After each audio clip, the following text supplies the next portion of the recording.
What a piece of junk! This is the Shattered Order Podcast. Go switch off! If you're looking for Star Wars Galaxy of Heroes news, information, and theory crafting, you've found the podcast you're looking for.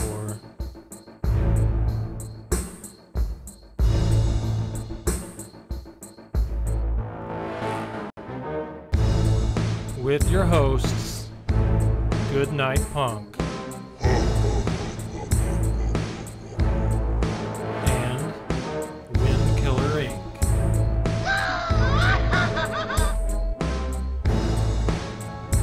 We would be honored if you would join us.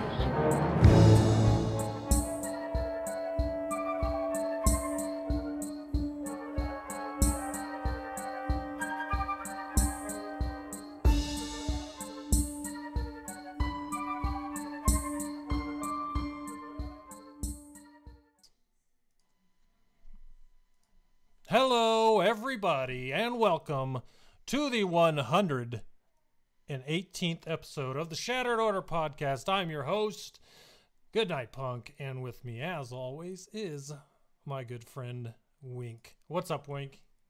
Hello, sir. How is it going? Better tonight than last night. I can tell you that much. Because last night was living hell.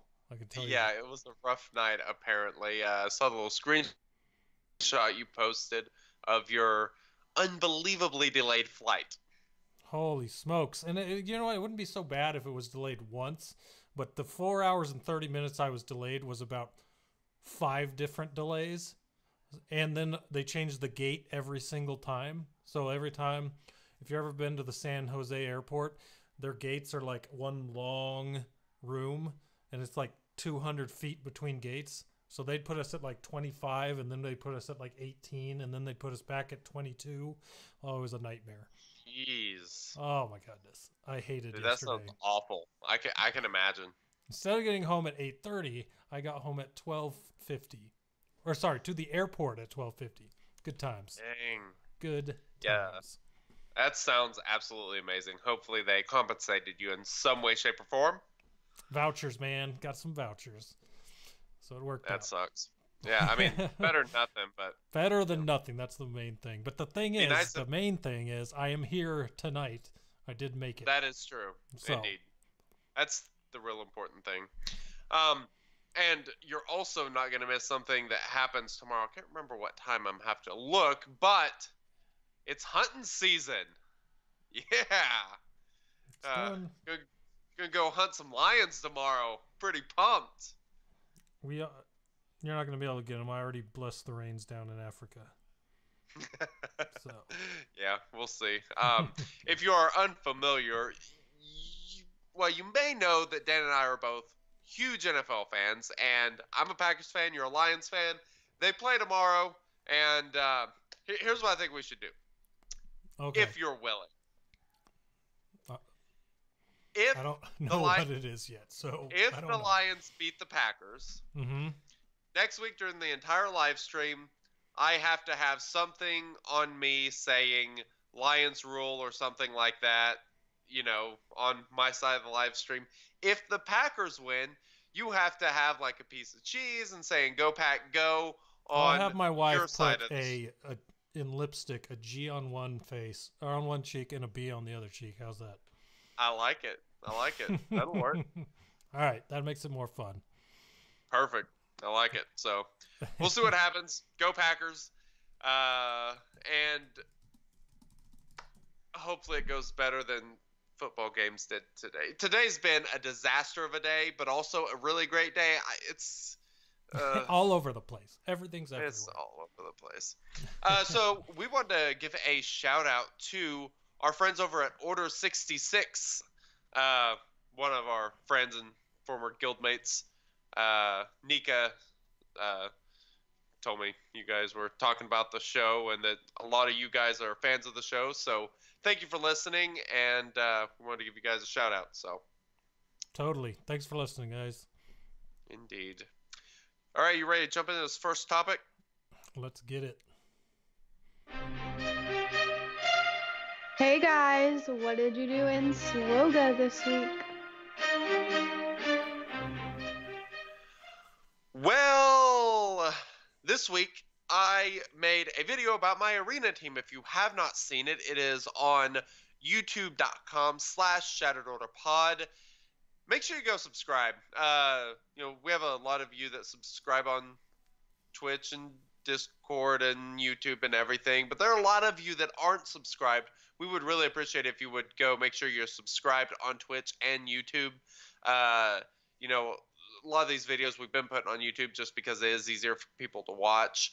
And of course, if you sub to us on Twitch, you can give us that free, if you're an Amazon Prime member, that free Twitch sub, which helps us out and puts you in a drawing that we're going to do later, which is always awesome. But make sure you go check out that YouTube channel, because in the video, I took my arena team, which is my Commander Luke Skywalker, R2-D2, Han Solo, Chewbacca, and of course, Old Ben, who I double Zeta'd this week. I was on the fence about last week, but I ended up doing both Zetas, so I'm pretty excited about that.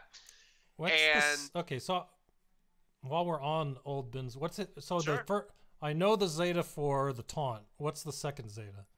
The second Zeta adds, I believe, 2% turn meter gain on his unique, which is actually quite useful. And I forgot what the other part of it is. So I am going into the game, and I am looking for Old Ben. There he is. All right, so it adds the plus 2% turn meter gain, an additional 20% heal on health and protection, and it's an additional 25% turn meter whenever he dies. So basically turning him into a better bomb than he was, kind of like he was before his rework. Exactly. Gotcha. And I know you love that Ben bomb, so yeah, it's kind of nice when he dies. I like him sticking around because that taunt's nice. The taunt's really useful because Traya can isolate him, and you don't have to really worry about it too much. But the second unique helps him go a lot earlier. Giving him the additional turn meter, like whenever there's an AoE and everyone gets damaged, it's a difference of 15% turn meter to 25% turn meter gain off that Zeta. And of course, I like him gaining a lot of turn meter so he can do his AoE earlier, and so he can do his taunt earlier, because now that I have Zeta on taunt, that's a lot more useful. And I love this team. It's great. In the video, I kind of described the whole team, why the mods I put on everyone, why I did the mods on everyone that I did, the strategy, and it's pretty much just me going into the arena, hitting auto against Traya teams, removing the targeting deal for the auto, and so it's just the AI completely taken over, and I wipe out Traya teams generally in under a minute. There were a couple matches that went a little bit longer than that. There's one where it comes down to CLS against Sith Trooper and Scion. He ends up killing off Sith Trooper, and then it's a one-on-one battle that's really cool, and CLS ends up pulling it off. I've got a potency primary on him that's really useful for that, because he needs to land those debuffs so that he can remove turn meter, stun, and gain turn meter for himself against Scion in those one-on-one situations. So that has been super useful. Plus, I got a really good mod for that this week. It's a potency primary with 21 speed. It was a gold mod I bought out of the mod store, and it just became amazing. And to top it all off, it is a speed set bonus. I'm not using the bonus on CLS, but my God, it's just such a good mod. How could you not use it? Yeah, because if something changes, now you got it for whatever that comes. Exactly. I mean, that'll probably be the next mod I slice too. But I've sliced a lot of mods this week. I've been doing Han's mods. I believe all three of his offense primaries are now sliced to 6-dot, and he hits like a freight train going downhill. It is awesome. He's so much fun. So he's actually better now than he was in the video that I did. But at the end of the video, the last 3 battles of that, is against Grandmaster Show and Chakith in my arena. They actually recorded some battles and let me use them in the video, and it kind of shows the strategy that they have to go through to beat my team.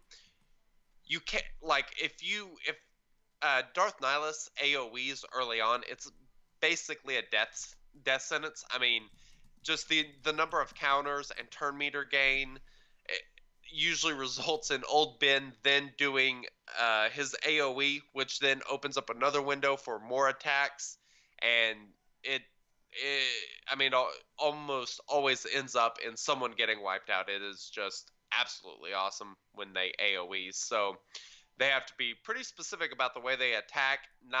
Be careful to not use AoEs, or if they do, be specific about when they do it.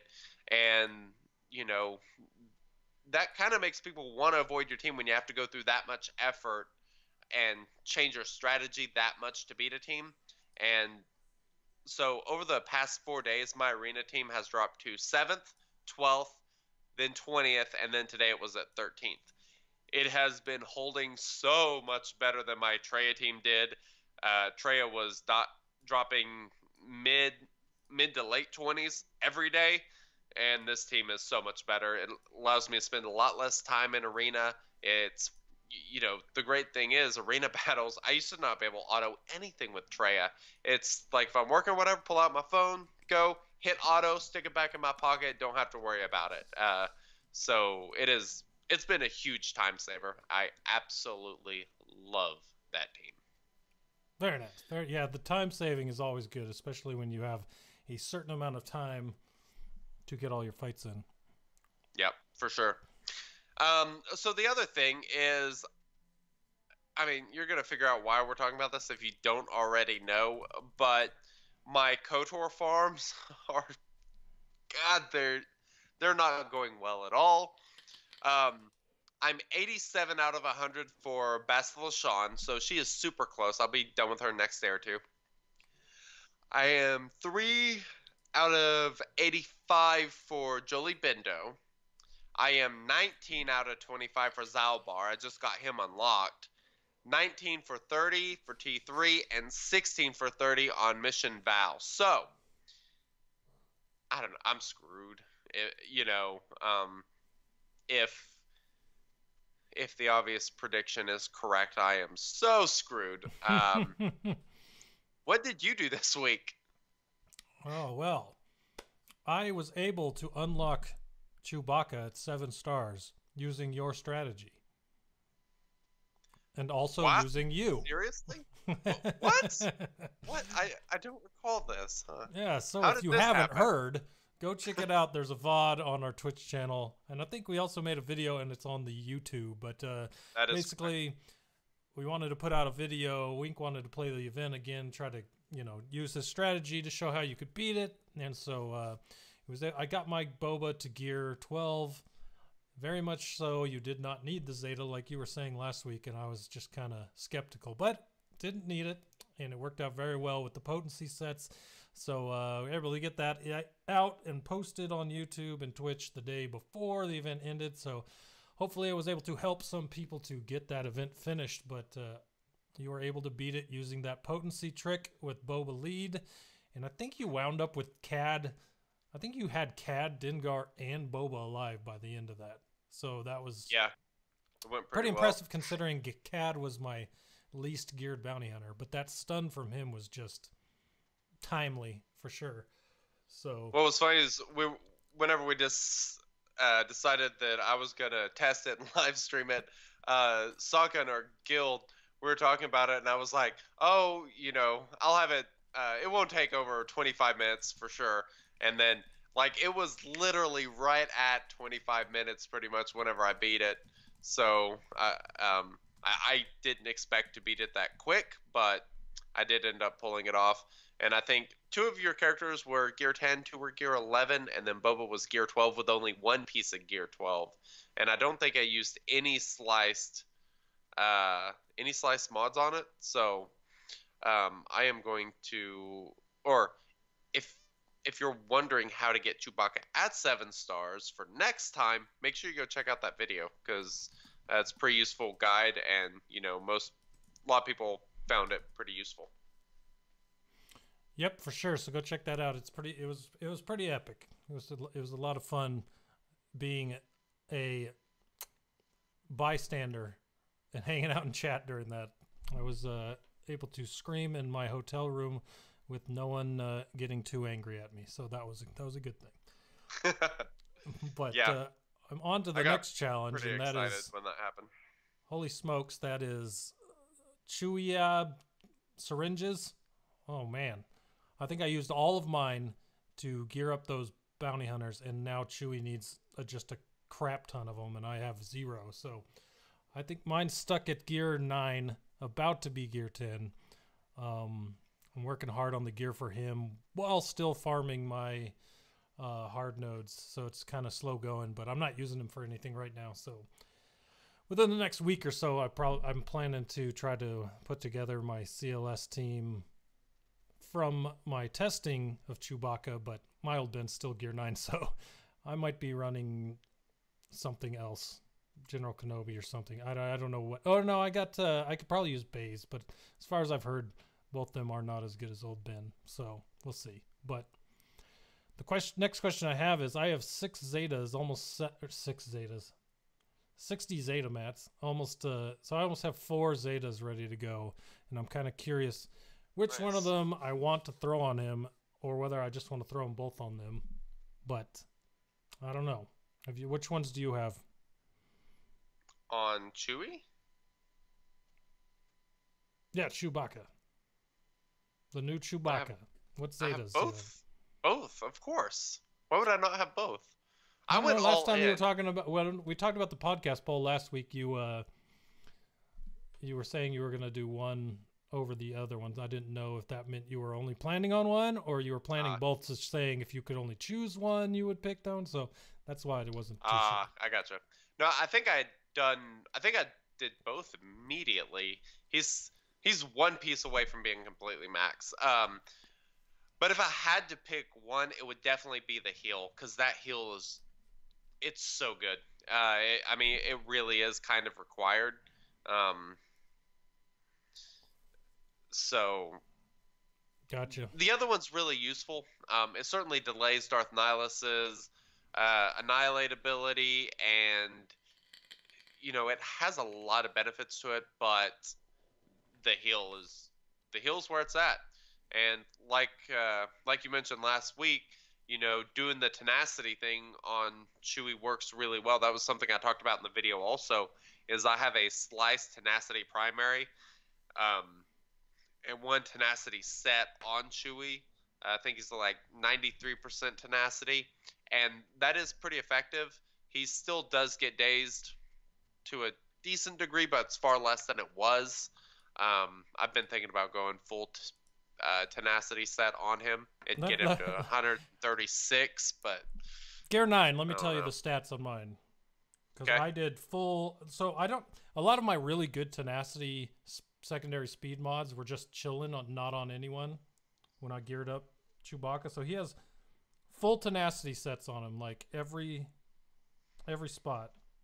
But let's see, at gear 9 I have him at 86% tenacity with 220 speed. And oh wow.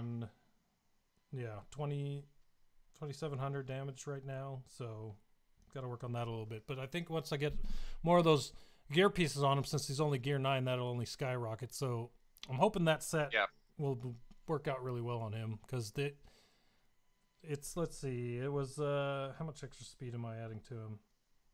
95 speed through the mods. Yeah. So I mean, there's a couple different strategies you could go for Chewbacca, and the damage is obviously great. However, I totally I don't think you're giving up a whole lot by not doing crit damage sets and like going with a lot of speed or a lot of tenacity, just for the fact that he gets called in a lot. The more often he goes, the more often he can cleanse himself if he gets debuffed. So, if you have the Zeta on R2. And, just not getting debuffed is so important for him because Han and CLS, they do a lot of countering and they can kind of chew through their health quite a bit. Yeah, and if he's dazed, just game over for him. You're going to give up a lot of damage that way. The good news was that one of my triangles with high secondary speed on it for my tenacity sets was a crit damage triangle, so still nice. got crit damage that on. Works I think well. he's up to 186 to 190, somewhere there. I closed him out, but good enough without doing crit damage sets, so I'm happy with it. And another good option for the triangle, if you have it, is protection primary. Once he gets to higher gear levels, of course, but stacking up the protection so that he lasts longer. And that is always a good thing because he's kind of the linchpin to the whole team. You need him alive, so survivability is awfully good, and it doesn't affect that 20% health damage he does no matter what. So on the Chewbacca note as well, I did try my Ewoks with Chewbacca team in Territory Wars this go around. Ooh, how'd that go? Last I checked, they hadn't fought it yet, so I'll have to go back in and look. But the problem was in my Ewok team, fully maxed out with their Gear 12 and Gear 12 pieces and modded. Wicket has the most health out of all of them. So to be able to get him down to be the one that's guarded is going to take some work. So the team I threw in just to try has Chirpa's on guard. So I don't foresee it going too well since it's not the guy I wanted, but I did it anyway just to see what happens. So we shall see. But it'll be interesting. If I can play with the mods before Darkside Territory Battle ends and get that working where Wicket is the one that gets guarded, I think that'll be really interesting once we get in there. Yeah. So we'll see. Do you remember where your Wicket team was? And I could check. It's I'm looking at it right now. Still 0 battles. It's in the territory they're working on. Yes, the 21 out of 24 one. Supply Depot Fortification, that one. So gotcha.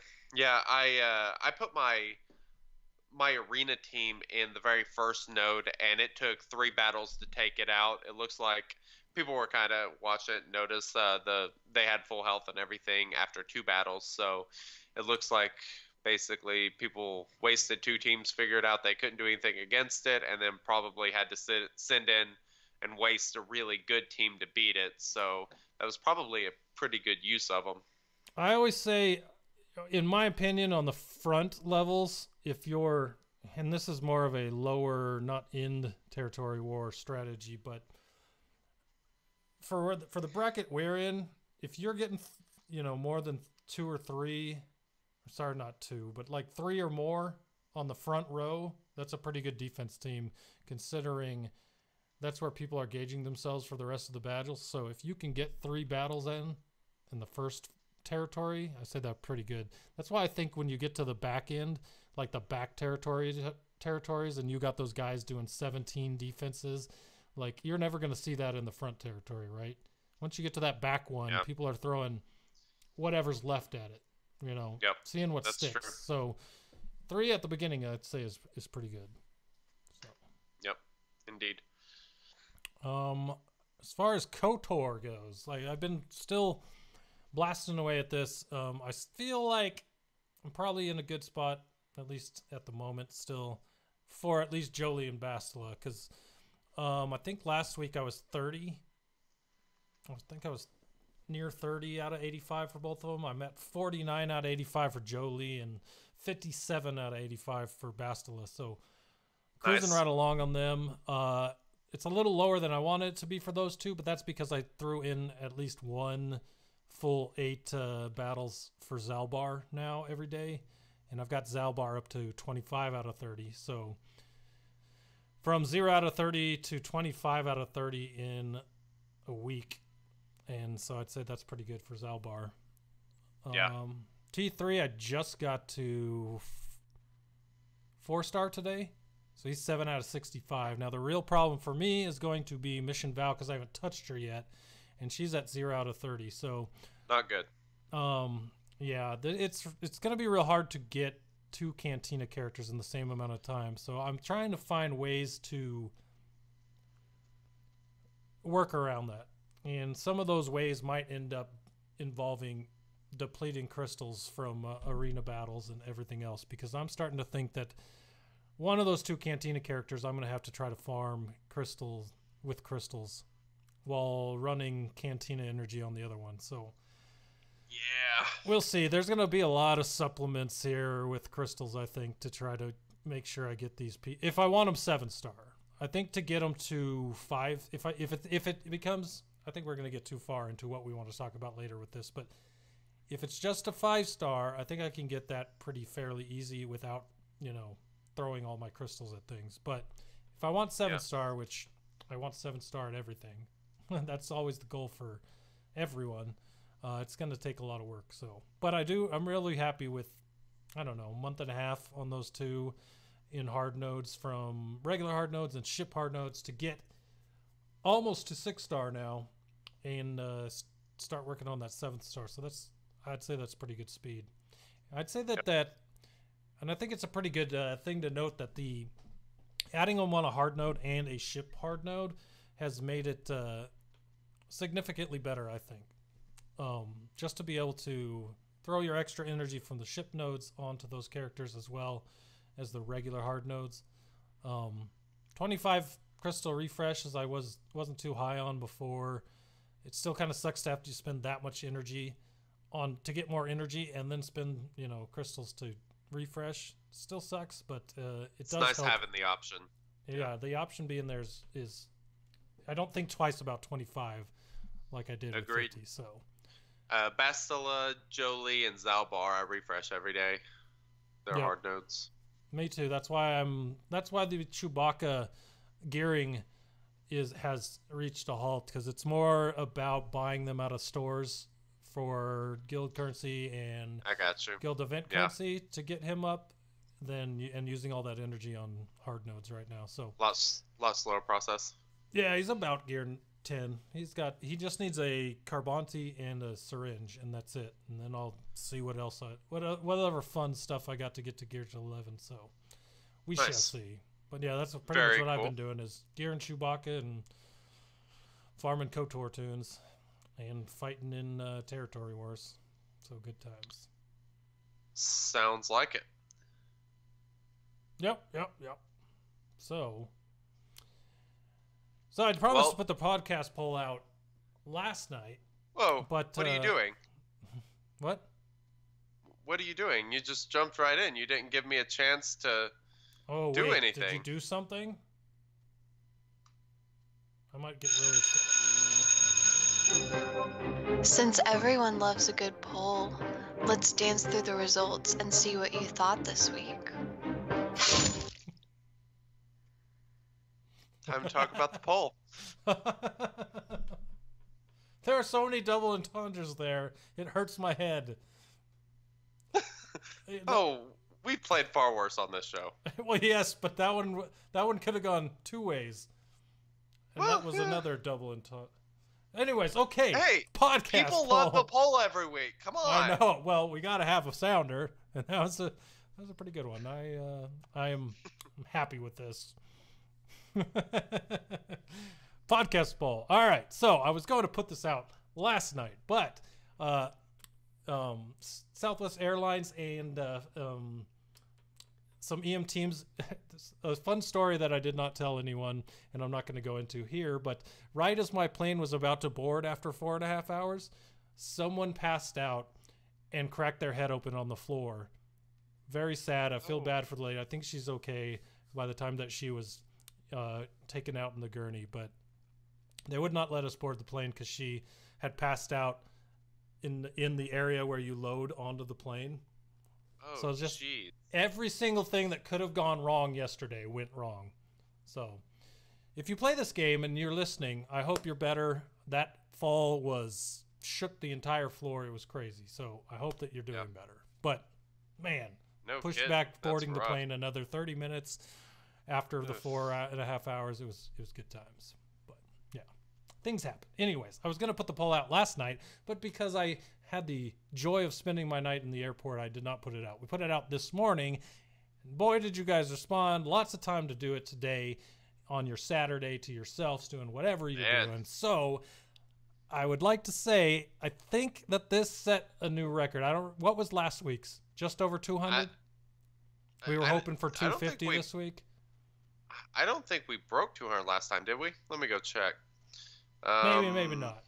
I think we were right around there. We, as of right now, it's at 209. I don't think we had that many when we actually did the show last week. But yeah, so at this point, we've gotten 20 more at least. Elton Blue said 189 is what we were at last week. That sounds right, because I'm pretty sure we were under 200 because we wanted to break 200 this week. So you guys, again, brought home the sausage. And, 229 responses. Just keep bringing that sausage, that sweet kielbasa, and we will keep chopping it up. So, anyways, I named this poll this week Panic ? Panic ! And then Panic ? Just because I don't think we really know whether we need to panic yet, but we still are. So we'll see what happens. But basically, teaser last night went out. We're going to talk all about it a little bit later, so I'm not going to go into too much about it except to say that it happened. Big things happened from it. Some of these questions were about that. So we'll go over the answers, and we'll talk about the answers a little bit more than we do now when we get down to the teaser section, and everything will just work together in this magical way. All right, so the first question I said, and I asked this question because holy smokes, last night was the only thing that made sitting in the airport fun, because I got to sit and follow this entire thing, and it was pretty cool. So the question is, if you were awake, saying that because the teaser got posted at 7:30 at night Pacific time, so 10:30 on the East Coast. And if you're in the other side of the country or world, you were dead asleep when this happened. So if you were awake, did you enjoy the puzzle that took 3 hours to reveal October 5th's teaser? So yesterday's teaser. 69% of you, so 159 of you said yes. 69%, and the other 70 said no, I'm impatient, tell me now.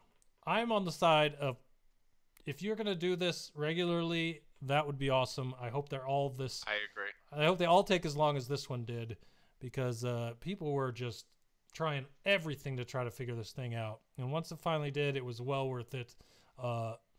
Very, very cool puzzle, I'd say. So shout out to Crumb, SB Crumb, our community manager, for putting that together, because that was a lot of fun. Were you awake last night when this happened? Yeah, I was. I was up way too late last night, so I was keeping up with all of it and patiently watching as people deciphered it and tried to figure it out. It was really cool. It seemed like a lot of the developers and stuff were kind of paying attention and watching as well, so that was pretty neat to see. I am on the same page as you. I want more of these. These are awesome. It really sparks up a lot of conversation in the community, which is obviously a great thing.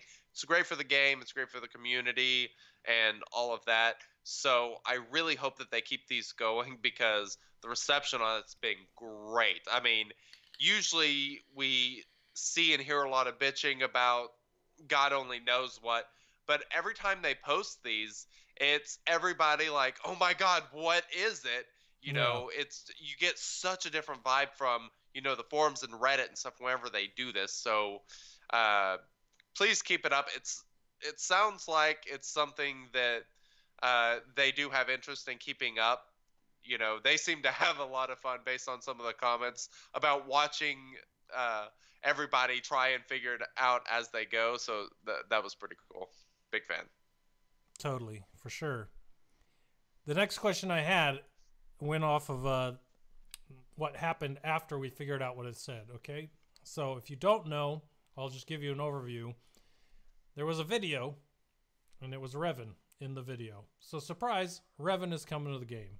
So the next question said, on a scale of was sure it was coming to I didn't think it would actually happen, how surprised are you by the Revan reveal? And it's funny because this and the next question both follow a track that makes it just looks like statistics would, right? Yeah. Yeah, pretty much. So number one with 90 votes was people saying they were sure it was coming. Second place was 2 with 62. Third was with 42 votes. 4 was 24 votes, and then 5, which was I didn't think it would actually happen, had 12 votes. So basically straight down from, you know, I was sure it was coming all the way down to I didn't think it would happen, just a straight no jumps in the graphs, nothing like that, just pretty straight line. Straight line. So 39% down to 27, down to 18, down to 10, down to 5. Pretty linear for the most part. So that tells me that a lot of people similar to me have probably been farming, assuming that this was going to happen. So here we are.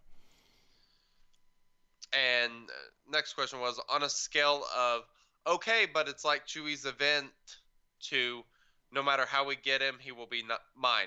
How excited are you for Revan? So on the lower end, we had 9.6% of people, up to 16.5%, up to 22.6%. 22.6% was actually for 3 and 4. And then for the no matter how we get him, he will be mine people, there were 28.7% of those. Once again, the line just all the way up the same way. Pretty straight, yep. No odd little jogs in there. Man, people want their Revan. As someone who has not played KOTOR, I am not as up to the excitement with Revan, I guess. I'm excited, but I'm nowhere near the level that all of these old KOTOR fans are. I never played it either.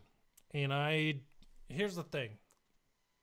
It could be Shakti or Kaya Ada Mundi coming if I knew that they were going to shift the Jedi meta even more than Bastila did and the Grandmaster Yoda rework did. I'd be excited for them.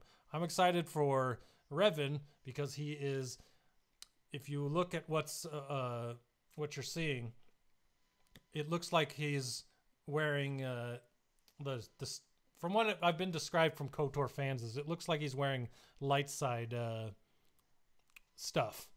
So and there's the part in the video where it has the words and it highlights out hero, so it's like it's the good light side version.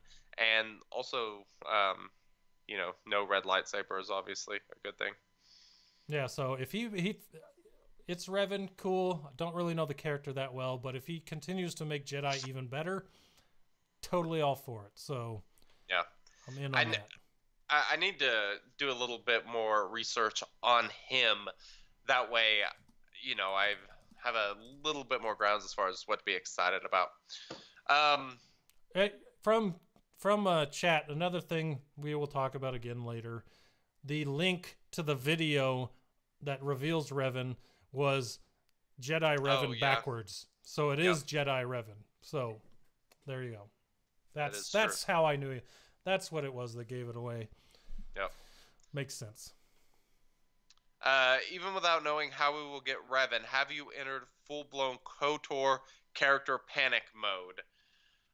Oh, this is where it gets interesting. And a lot of you have. So before you go through the answers, I will say this: I did leave out an answer for this question that should have been in this question, and I know that a lot of you said that they would have picked this. The answer I left out was, "I'm not panicking." So there's some people that are just not worried about panic farming for him, and will want him the second time around to worry about it then. So for all those people that I missed that. Still trying to perfect my question writing. I guess my excitement for this announcement made me leave that out. But I see you guys. Also the frustration from the airport situation, maybe. Oh yeah. I woke up this morning on like 5 hours of sleep. So things happen. So there was 19.6% people that said, I've already pulled my hair out. I haven't, obviously. I did get it cut, but I haven't actually pulled it out yet. There were 26% that said, panic, panic. those are the people totally freaking out, totally understandable. That's where that's what I voted for. Yeah, that's probably where I'm at on this, because I don't know. I'm not really panicking just because I know I'm screwed. I already It's always good to go in knowing. Yeah. 4.3% said I already got Revan in the bag if he's legendary using KOTOR. 7.8% KOTOR tunes will be a breeze to farm. Who are you people? Those guys with unlimited crystals, man. Yeah.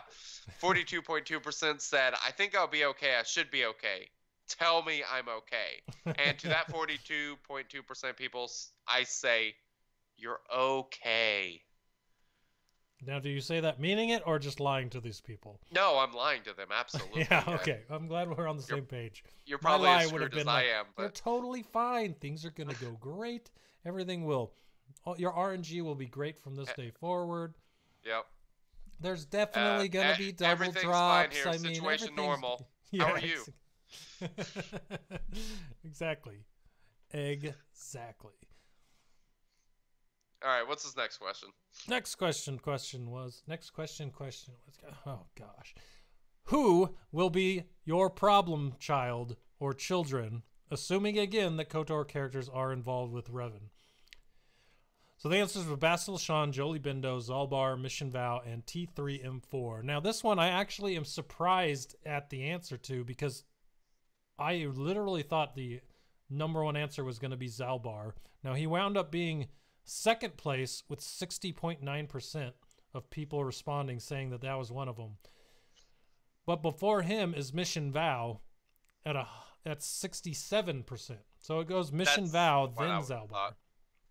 But Zalbar is a hard node. That's why, and mixing him with the other two hard nodes, and he came later than the other two, I just thought he would be the one. Yeah, 25 node refreshes. He's in fleet and regular versus Mission Vow. People hate those 16 energy farms. They are, it's like, I don't know, it's like punching yourself in the face every time you farm them. It's just brutal. Okay, now we're getting to a spot where it makes a little more sense to me, because I haven't farmed her at all yet, or even looked at what node she was on. Oh, okay. So she's on a 16 energy node. Then maybe I should switch it around. Yeah. But that's that. Okay, it makes a little more sense. Those 16s do suck pretty bad, so that makes sense. So I remember doing Chewbacca and Han at the same time on 16s, and that was just pure fun. Pure fun. Yeah. Loved it every second. So the totals on this was 12% for Bastila, 32% for Jolie Bindo, 39% for T3, 67%, which was the highest on Mission Vow, and then 61% on Zalbar. So Bastila, obviously at the bottom. A lot of people went after her right after she came out. So that one's a pretty good one to see there at the bottom. I would not surprised by that one. So. All right, so this is the big one, and we're totally going to dig into this later, and it's going to be a lot of fun, but are you 100% convinced that Revan will be a legendary / hero's journey event? 43% said yes, and 57% said no. I mean, that's within standard deviation. It's not too outside of what you would expect, but there are more people thinking that it's not going to be a legendary or hero's journey event. I'm on the no side here, even though I'm panic farming like crazy. I'm on the no side. I was at first. I was convinced at first. So. However, I'm not so convinced anymore. We'll get into why later. Sounds good. I got plenty of speculation and guesses based on what we were teased to talk about. Whether they're true or not, I don't care, but they're fun to talk about. So we'll get into that. But last question was a follow-up. Are there two more? Last question I'll ask after you talk about the one that I'm skipping. Okay, so any ideas on how we would acquire Revan if not a legendary / hero's journey event? There were 160 responses on this one. I'm not going to go through all of them. But as far as like generic answers, there was there were quite a few of you that put new raid reward. There were a couple others that put territory battle or a new type of event. However, raid rewards seems to be the biggest thing. There were a couple people I saw that put Mythic Pit, and we'll get into why in a second. Dude. But I did not see that one. That's interesting. I want to get back to that because that is my favorite one. So go ahead and cover this last question, and we'll go from there. Okay, so the last question was a follow-up question to last week's poll and to last week's legendary event. I was just kind of curious where everyone wound up, and it was pretty good to see the answers to this, actually. So the question was, what star level did you get Chewbacca at from the latest legendary? 60 of all 230 responses, 146 of you, so 63% got him at 7-star. So a huge majority of the people questioned got him at 7-star. The second most was 5-star at 15%, or almost 16%, and then there were about 13% that got him at 6-star. So overall, 93% of the 230 people we polled unlocked Chewbacca. So I'd say that's a pretty good chunk of people. Now, granted, that is really good. You're not going to be able to use him in raids if you didn't get him a 7-star, but, just being able to unlock him and use him for territory wars and most of the phases in territory battles, because let's be honest, in light side territory battles, he is awesome, yep. to say the least. So it's a good thing for sure to just even have unlocked him. So it's going to be, that's pretty awesome, 93% and 7.8%. Sorry, yeah, so 92%. 7.8% of you said you did not unlock him. So for those of you, if he's needed for something in the future, rest assured their previous track record has allowed you to attempt to get him again before he's needed for something. So hopefully that would be the case here, and you're working on those bounty hunters still so that you can unlock him and get him to 7 stars. If you're still working on that, like we talked about earlier, go check out our video on YouTube or the VOD here on Twitch for see how Wink did it, and it's a pretty good strategy. It'll work with a little bit lower characters, and if you are still working on gearing those characters all the way till he comes back, it'll really work with Gear 12 people. So it'll work out for you pretty well. So I say this half jokingly. My standard rate is $50 an hour. So if next time he comes up and some of you want to pay me to try to beat it for you, if you're that frustrated, well, that's thank the rate. you so much for that deep discount that you gave me. I appreciate that. I must have used the SO Pod discount code. Exactly. Yes. Yeah. Excellent point. You ready for the next topic? Always ready. Let's do it. Always in motion, the future is. To the calendar we must look. Alrighty, event calendar time. So, this is pretty cool that I hadn't noticed before. They actually have a Google Calendar for Galaxy of Heroes events. Beautiful. That means I can add it to my phone and it can go off when there's stuff going on. Uh-huh. Heck yeah. That is pretty cool.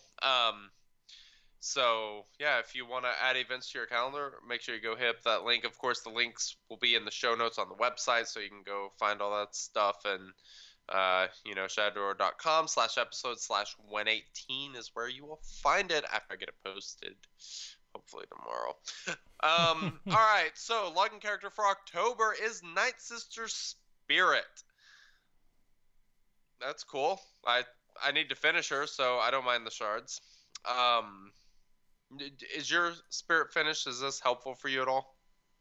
My spirit is not finished, so it is helpful for me. Nice. My spirit isn't Zombie is, but I wasn't about to do a 16 energy node for Spirit, which doesn't really have a huge use. Yep. Nice. So right now, from October 4th until October 10th is the Daring Droid event. So if you don't have your R2-D2, get your Empire and go hunt that beeping little droid down. You have until October 10th to get him and use that super awesome character. On that note, didn't we usually have mythic versions of legendary events on Saturdays? Because that did not happen today. So I'm kind of curious what happened there. Let's see. Yeah, it starts in 2 hours, so it's going to be Sunday. And those are usually 2 days long, so it's probably going to be Sunday and Monday, perhaps. Hopefully. Hopefully we still get the 2 days. Yes, that is correct. The 7th and the 8th. It's so weird that it's not Saturday, Sunday like usual. The Hero's Journey Commander Luke Skywalker event is going on the same time as R2-D2. Omega Battle on the 6th, which if you're listening to this, you haven't done it, you're SOL, because that's pretty much the date that we're doing this podcast. Rare Saturday episode, very exciting. The Mythic Droid event, October 7th and 8th, make sure you do that. Assault Battles, Secrets and Shadows, 7th and 8th. I love the Assault Battles. They're a lot of fun and offer really good rewards. You know, what's really nice is they put that Bounty Hunter Assault Battle in the same time frame as the Legendary Chewbacca, so if you had geared them up to get your Chewbacca, you also got the chance to try to beat that harder tier of the Assault Battle that took Bounty Hunters as well. So I got 3-star on that for the first time this last go-round as well, so that was pretty sweet. Yeah, that's that special buff that you get is Yawn Break. That special buff you get in that is really useful, especially if you put on, get Boba Fett stacked up with that buff. Woo! Does some nasty damage. A lot of fun. Heroic Battle Endor Escalation is going to run on October 9th. Get your Zetas or your Wicked Shards. It's wickedly awesome. I'm going to get them both, actually. I'm going to get the Zetas and the Wicked Shards because I'm greedy. I am too. I can't wait. Have you ever gotten anything more than 2 Zetas for that? I've gotten 3 once, and I got 4 once. No kidding! But for the most part, I get 2. I get 2 every time. I'm jealous. I almost fell out of my chair when I got 4. I'll tell you that much. I can imagine. That's like hitting 10 mil on the credit heist. Yeah. Was it you that got 3 mil last time? No, that was Elon. It was Elon. Yeah, that was. Yeah, poor posted guy. Posted the screenshot, 3 million. I'm like, oh. Yeah, that's rough. Congratulations. Omega Battles, Night Sister and Jawas, October 10th.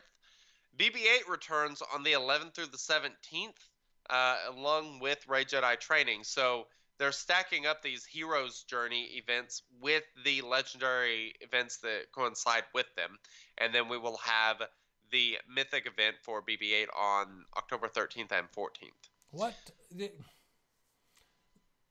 Was this the normal schedule? Because from what I remember hearing from people, it was not.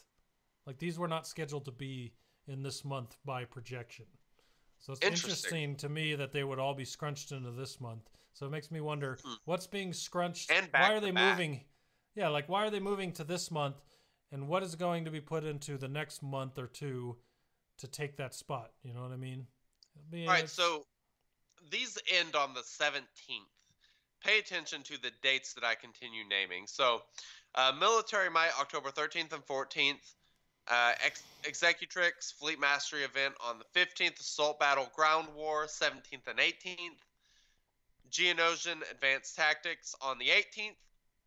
Omega Battle on the 19th. Ghosts of Dathomir on the 21st. Assault Battle Force Moon, 23rd and 24th. So it's been the 17th since we had some sort of like legendary or anything of the sort event. Still haven't ran across one yet. Omega Battle Resistance, 24th. Ghosts of Dathomir, again on the 26th. Omega Battle, Ewoks and Empire, the 28th. Special event, heroic defensive Dathomir. What does that mean? Oh, what does no, it mean? that's the... they said that is the regular event. That is a heroic battle. So it's not a heroic version of the thing. It's not something special. I don't know. It says special event. Yeah, because I think they're doing something special for that event on Halloween this year. And I remember reading on Reddit that something is different in it, but they wouldn't give any hints to what it is. So I'm kind of curious when Halloween comes around, just what it is that's gone on in this event for Halloween. I don't know. Maybe the rewards are changing going forward from that day. I don't know. That's the same as the Wicked event where you get the Zetas and the Mother Thousand shards. Maybe they're... I don't know. That's a heroic battle, so I'm not sure if that's going to be changed at all or anything. So we'll see. Omega battles, Tuskens, and Jedi on October 30th. Fleet Mastery Home 1, October 31st. Then we have some territory battles, territory wars. We have 4 territory wars this month, along with 2 territory battles. However, go ahead. Yes, Sorry. I was just saying, from the 17th all the way through the end of the month, there's just kind of the regularly occurring events that show up, and yet they've smashed CLS and RJT up into the beginning of the month. They generally don't run legendary events across each other. So if you're worried about Revan being a legendary event, I think you'll have at least until after the 17th, I would think. So that is probably a good thing if that's the way that he gets introduced, is legendary event. That's a big window. I mean, there's nothing there. Like, there's opportunity. We're going to see what happens, but I got I'm 3 curious. things. Something's coming. Got 3 things. Let's see if I can remember all 3 now. First off, Most Def says that CG Crumb confirmed that is a normal heroic battle. So, nothing to see I thought here. someone did. Second, this month is smushed all into the front end, so I think you're onto something. Maybe we'll see something in there. It will be interesting. But if you look at the Google Calendar, I have it open here, and how busy the front end of the month is and how just kind of empty the second half of the month is, it's kind of interesting. Kind of wonder what's going on that second half of the month. Yeah, and it's interesting that we've seen situations where multiple Star Wars games line things up together before. Do you play Battlefront? I have it. Do I play it? Not really. If you play Battlefront, or even own it, you may or may not be aware of General Grievous. Oh, yes. I am aware of this. Coming to Battlefront. He is. And if this is a situation where there are multiple Star Wars games overlapping some sort of character being released into the game, or, an existing character getting reworked in a game that's being released in another game or something. I'm just saying there is a possibility that that's part of what the second half of the month is for. Just because, like I said, we've seen that before. It wouldn't surprise me. Really? I've said this on the show all the time. If you bring droids back into the meta, I would be ecstatic. Yeah. So I would love that. The third thing, I still have it on my head, so before I forget it, Joker said, "Hooray for normal territory battle, territory war schedule again. Crunching them together brought back remembered pain." Well, let me bring back a remembered pain that never happened, thank goodness. There was a point in territory battles history that phases were going to be 12 hours instead of 24. Yeah, that's true. And if you think about that, all the day where the light's outside would be the one phase. And then that nighttime when you went to sleep, you better hope that you do it before you go to sleep or when you wake up and be able to finish that next phase, because they were going to be 12 hours before they changed them. So Remember that pain. Sure. That was a bullet that was dodged for sure. Sure, they No last doubt a about week. it. But I think territory battles are one of my favorite things in the game. It's an extra thing to do at the end of the day for me. That's just fun. So I'm ready for another one. I'll tell you that. But I still enjoy them, and there's still enough for us as a guild to chase there that it's still fun. So Indeed. I'm happy with that. But yeah, 12-hour phases. Ugh. That could Yeah, have been real nasty. Would have been brutal for sure. All right, so that pretty much covers the calendar. Now let's move on to this. Strong with us, this update is Young Padawans. Was a server update. Not a game update, but a server update. So basically something that tried to fix a few bugs. And there was one bug that was fixed that was kind of interesting and talked about the last territory battle. But there was a bug last territory battle where if you got 2 stars on a territory and you went into the next territory the next day, you could still go back into that 2-star territory and fight those combat missions.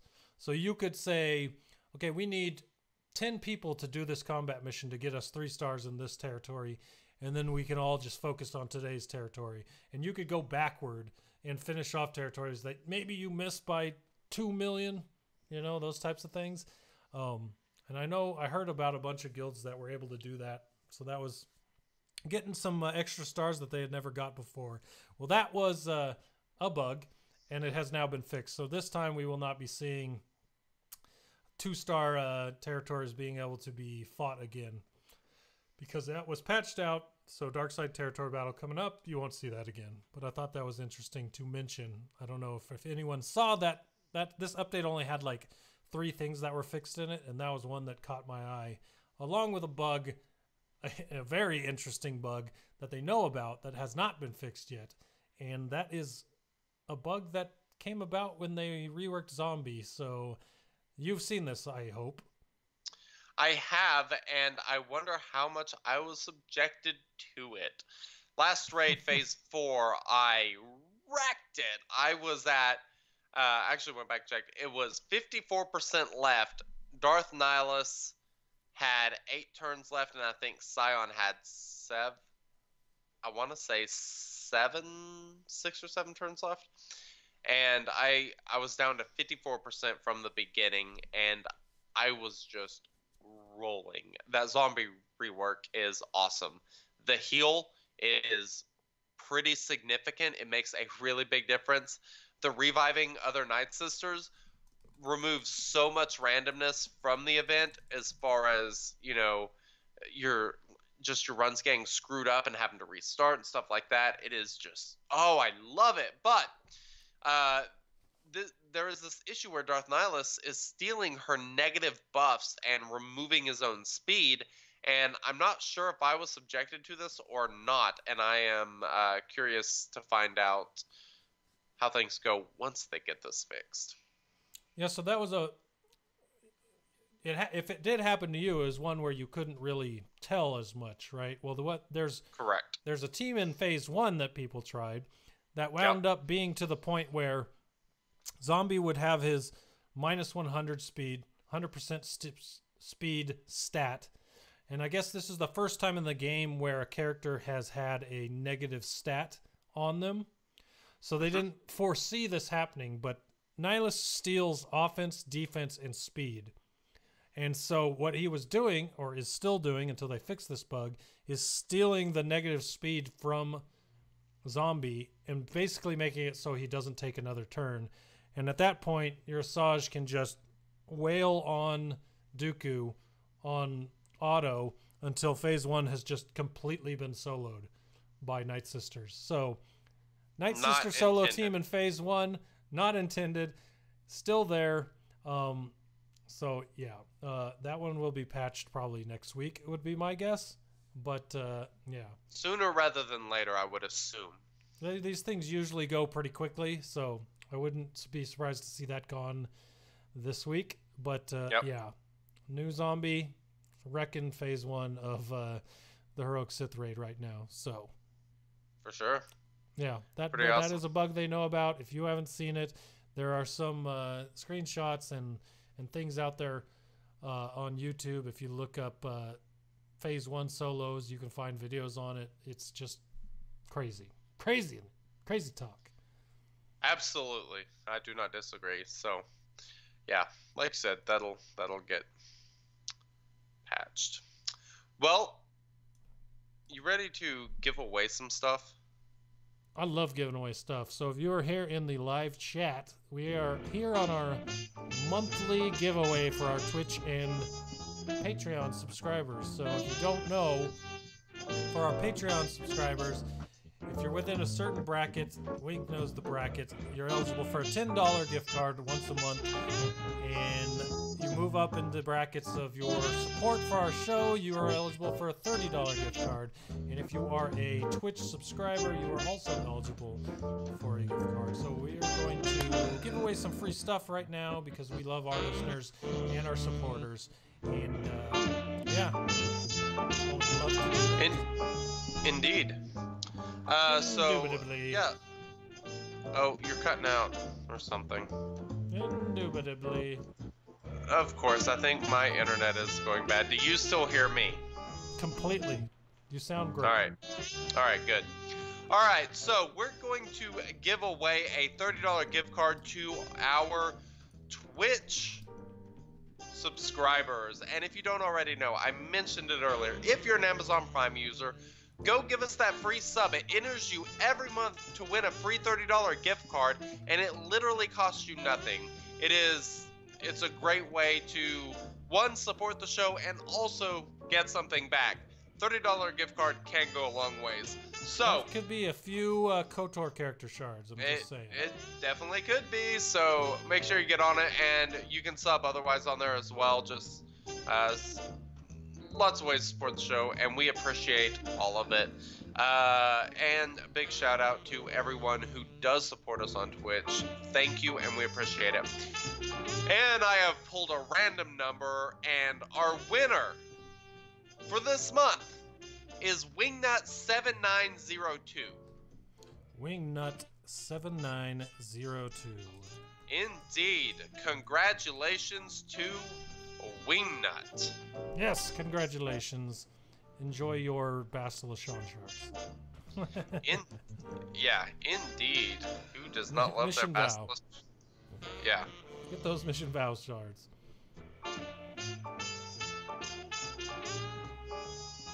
Who's up next? Should I do my obnoxious excitement again, like I'll usually do? No, there's no need for that, actually. $10 gift card. Let's do it. Come on, man.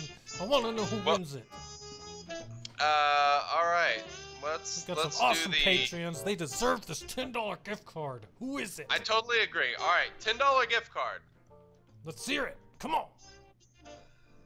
The $10 gift card goes to Maze Window. Maze Window. Yes. I like Maze. Maze is a good dude. Congratulations. He is. Thank you so much for the support, and congratulations. Congratulations. Enjoy, don't spend it all in one place. Actually because if you don't, it'll be hard to get the bigger amount of crystals, because I assume it's going to go right back in. I don't know. One would assume. So. All right, and the $30 gift card. $30. From our awesome patrons goes to M4. M4. I know that guy. I think he's in the guy. Shattered Order Guild. I'm not 100% sure. He is, actually, yes. He might be. M4. The name rings a bell. I only know a Moly Mole. That might be him. I think it's that him. does sound familiar. All right. Okay, well, congratulations, M4. You deserve it. You're the man. Thank you to everyone that supports our show. We do this once a month, and every one of you deserve to win. I'm glad that we can give it to at least 3 of you once a month. So, thanks for listening. Thanks for supporting. If you want to be if you're interested in supporting us, just to support us, patreon.com/Shattered Order. If you have an Amazon Prime sub, you can subscribe on Twitch for free and still be eligible We like to support you guys the way you support us. So thank you for everything you guys do. Indeed. And real quick, I want to run down all of our patrons and name them all off because we appreciate you guys so much and the support and everything. So big, huge shout outs to Ringer, Supreme Vengeance, Maze Window, J-Pod, Elton Blues, Quoth, Rooskies, Ben_NZ, Z-Splash, STL Brews, Recoil, War Body, Who Earns, EOK, Dr. Cecil, Turner Viobi, Tyrek Thorn, Vistara Kai, Rock, Painted Land, Elon Mustard, Boba Finn, Jitsu Jet, Obsidian, M4, VMZR, Gorstag, Loren Thane, Michael Bluth, DJ, Infidel, Zyzer, Darth Molly, Mick Mold 2, Sleepy Bulldog, Ron Paul Bunyan, and Han Pikey. And also, big thanks to Bucky B, who is a new patron for the month of October. Thank you so much. We really appreciate it. And let's see. Also, a shout out to Elton Blues, who upped his Patreon pledge this month. So thank you very much. I got one last thing I want to say. We're talking about all our supporters on Patreon and Twitch, but I just want to say this. To everyone that's listening to this right now, we appreciate all of you. So if you spend your time, even 10 minutes, 20 minutes listening to the show at all, any point during the week, we appreciate everyone that listens to the show. You guys are awesome. 100%. We do this. I enjoy talking about this game. I would probably still do it if 10 people listen, but the amount of people that show support for us every single week by listening to the show and hanging out in our Discord and just making this community what it is, not only around the game, but around this podcast. I love everything about it. You guys are awesome. So I just want to say thank you to everybody that listens. So, there you go. Indeed. And if you love the show, we would love it if you would share it with your guild, share it with people. You know, that's one of the biggest compliments you can give us is sharing the show and, you know, leaving us like an iTunes review or, you know, just telling people to check out the show, all of that. We really appreciate it. So thank you for helping us continue to do this for over 2 years now. It is super awesome. Never thought this thing would grow into what it is. Long. I know, it's crazy. And yeah, thank you to everyone. Absolutely. So, alrighty, you ready to ship into our next topic?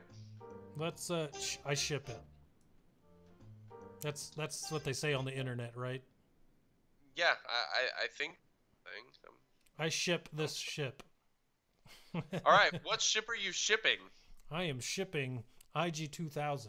So, IG-88 got a ship last week with a marquee event, but there was so much going on last week, we didn't really talk about it, so I wanted to go over his ship this week just to kind of give an overview of it, because as far as we know and what we were told by the devs is that the idea was that maybe this ship would take the spot that the TIE Advanced held in a bounty hunter team lineup. So basically, instead of being Xanadu Blood, Houndstooth, and TIE Advance being the optimal lineup for a bounty hunter ship starting lineup, that you would take out the TIE Advance and add in the IG-2000 in its place. So why would we do that?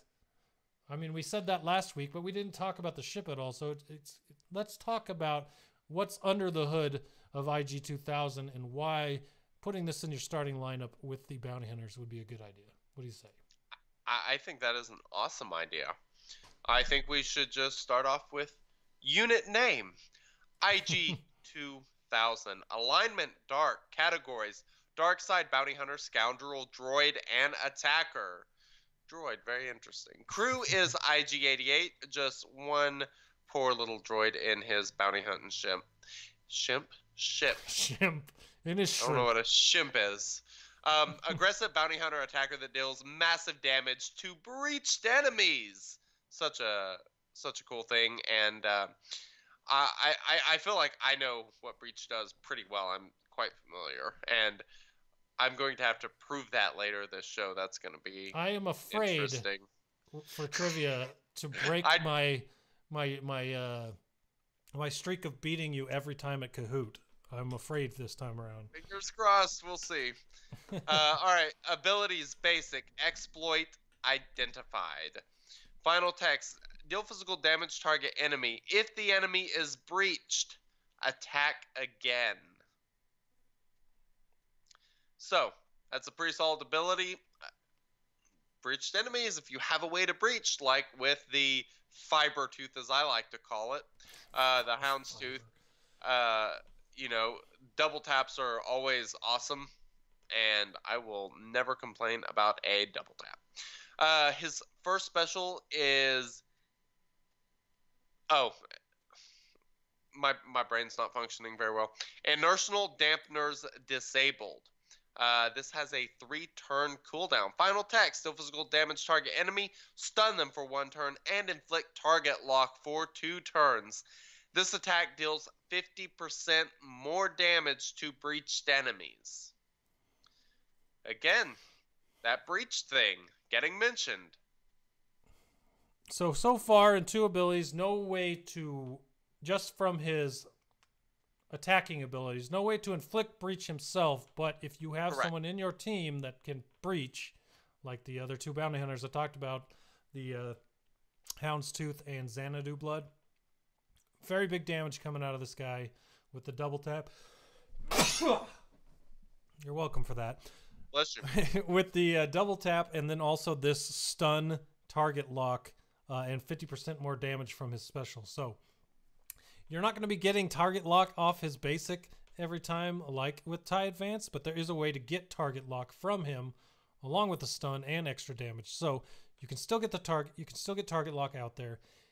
But unlike TIE Advanced, what IG-2000 now does is interact with that extra ability breach much more effectively than TIE Advanced does. So that is definitely true. And you still haven't even got to the hardware abilities, the crew ability. So there's still stuff going on with the ship. But those 2 things, those first 2 abilities alone are good damage dealers for a ship that does some pretty decent damage, I'd say. Indeed. And we kind of touched on this last week, but unique ability, which is his crew ability, which is the one that is upgraded based on IG-88's gear level. Reconstruct protocol. Final text. At the start of each turn, the IG-2000 recovers 8% health. It also gains 8% offense for each debuffed enemy. Other droid allies gain half these amounts. While IG-2000 is active, breach enemies have minus 25% critical chance. So another reason you'd use him in a lineup straight up with Houndstooth and Xanadu Blood is because, like we talked about when we were talking with the devs, the cool thing about these characters is when breach is out there, the more of them you have out on the field, each of them does another thing to breached enemies, whereas if it's just breach from Houndstooth out there by itself, it only does 2. You have Xanadu in there. Now you got 3 things stacking on those breached. And if you have IG-2000 in there in that top lineup, anyone breached has 4 different negative effects on them based on the breach. So keep stacking those breaches, and it's really going to start to take down the effectiveness of the other team. So really cool there. And I want to point out also, with this crew ability, it says at the start of each turn. Yes. Each turn. So each turn he's gaining 8% health. It also gains 8% offense for each debuffed enemy each turn. So that's a lot of stacking offense if you're throwing out buffs. Yep. Especially if it's each turn. So as this battle wears on and he stays alive, he's going to be really start ramping up the damage and they're going to want to take this guy out quick. Gives you incentive to not be debuffed if you're facing a team that has this ship in it. For sure. Now the reinforcement ability is called initiate slice sequence. That's a tongue twister that shouldn't be one. Final text. Enter battle. Grant another random attacker ally offense up for 1 turn and inflict critical chance down on all enemies for 2 turns. Additionally, inflict target lock on the highest and lowest health enemy for 2 turns, which cannot be evaded, which means it can be resisted, but, you know, being able to put target lock on 2 enemies just by coming in is awfully freaking good, along with the crit chance. And because he has that unique ability that gives him the recovery and the offense for debuffed enemies, having him put out a lot of debuffs when he comes in is awesome. Gonna help him stack that offense and heal himself pretty quickly. Indeed. So yeah, I like this ship. And I like the fact that it's do too. IG-88, who I've already got geared pretty well. Wouldn't take that much to get him geared up. So with all the things there are to farm right now, it's really hard to see when I will get this ship or make it a priority to farm. But those bounty hunter ships could become a priority, because the bounty hunter ship meta is pretty good. I've talked. Some of the guys in our guild are using these at low stars and having a lot of success with them. So yeah, it'd be nice once these are farmable to start pulling these in. So, and if you don't want to wait, he's still there to buy. So if this is something that you're interested in as a investment for your ship's fleet arena, he's still there. So I like this ship. I like it, and I also like the theory crafting that comes with the fact that he has droid synergy and is marked as a droid when there are no other droid ships. So yeah, that's the big thing. That's gonna be hopefully something we get answers to soon, because they wouldn't put this in if there weren't more droid ships coming. I mean, it's weird to create an entire faction for one ship. That's just odd. They could have said, you know, it just gains these if they weren't going to add any more droid ships. So that's something that I feel pretty confident that we're going to be seeing in the very near future based on that ability.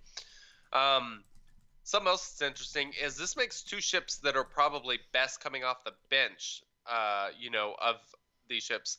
IG-2000 and Boba Fett are both going to be really good coming off the bench, and then having Zondu Blood and Houndstooth in your starting lineup is probably a pretty good strategy. Yeah, that's the good part, is whether you choose to replace TIE Advanced with this ship or just to put it on the bench, either way he goes is going to be a good decision, I think. So indeed. Excepsua? I'm totally butchering your name, so I'm going to quit, but put in the live chat, better start gearing up Newt. And that would be kind of interesting if they gave, you know, maybe General Grievous like a starfighter of some sort. And of some sort. Because have you ever defeated the heroic tank? Have you ever finished off the tank? He already has that Cadillac-looking fighter ship. That is a good point. If he didn't get the Malevolence, I would assume he'd get that Cadillac-looking fighter ship. And if Newt was a capital leader that gave droid synergy, that would also be really interesting. And that would actually make a lot more sense than making Grievous a capital ship, in my opinion, because there are other options as a ship for him. We know Newt's not really a pilot. Like, he's probably not going to be out there in a starfighter. And there's not really any other use for him in the game. So you could actually make use for him by making him a capital ship leader. So, yeah. And then, you know, he might actually have some use again. That is definitely true. Because right now, it's Newt. Whatever. Indeed. All right. So, is there anything else we want to talk about with the IG-2000? I don't think so. I'm just interested. It's just pretty cool to see how many ships we've been coming into the game along. I know we're getting tired of marquees, and I get that, but for the longest time I've said there's really not a lot of ships to choose from for if they ever made a ship raid. Well, if they continue to add ships at the pace they are now, maybe we don't want to see a ship raid right now, but maybe in a year after they've added a whole bunch and given us time to farm them, we could actually see that become a thing. Interesting. Good thinking. All right. I'm so ready to talk about this next thing because this is the big thing of the week. I don't know what else to play, so I mean, it's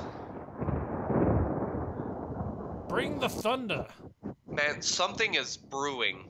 A big storm's coming or something.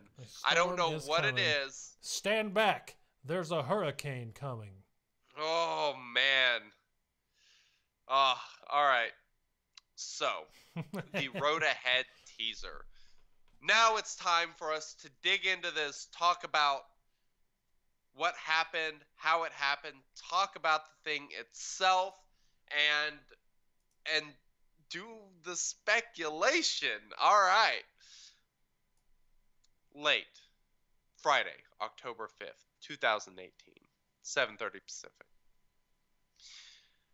A set of pictures were posted on the official Star Wars Galaxy of Heroes forums. These pictures were a code. This code had to be broke. And who do you go to break code? Well, obviously, you go to people on forums. Hello. For sure. This was awesome. As we talked about earlier, we love seeing this stuff. It's really cool. And, man, people put some serious effort into this. I got no idea how it was done. I wouldn't have been able to do it. It was really impressive. And, I mean, just really impressive how quickly the community was able to get this all down. And it all lined up to be one big, huge, long sentence that kind of broke down into two different things. So if why you don't you missed tell it us and what it didn't broke check down it out? Okay, let me tell you what it is. While I'm telling you about it, you can look up on the screen if you're watching on Twitch. I kind of have this on there on the screen. I'm playing with it. I'm kind of show you what it looked like on the forum. Okay. So this is what we were looking at here. It's kind of what it looked like.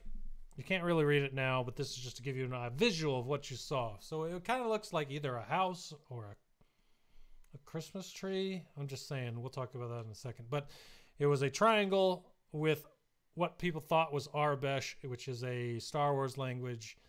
And then there was a box with more of the symbols in the box below it. So, and inside of those, there were a bunch of the symbols were gold, and then a bunch were black. So trying to figure out which symbols meant what, where they were they coded, just craziness. Took about 3.5 hours for people to figure out, but they did. But that 3 hours period was just fun to watch, as people just did their best to try to figure out what this was. So what it boiled down to was a big long string of letters put together.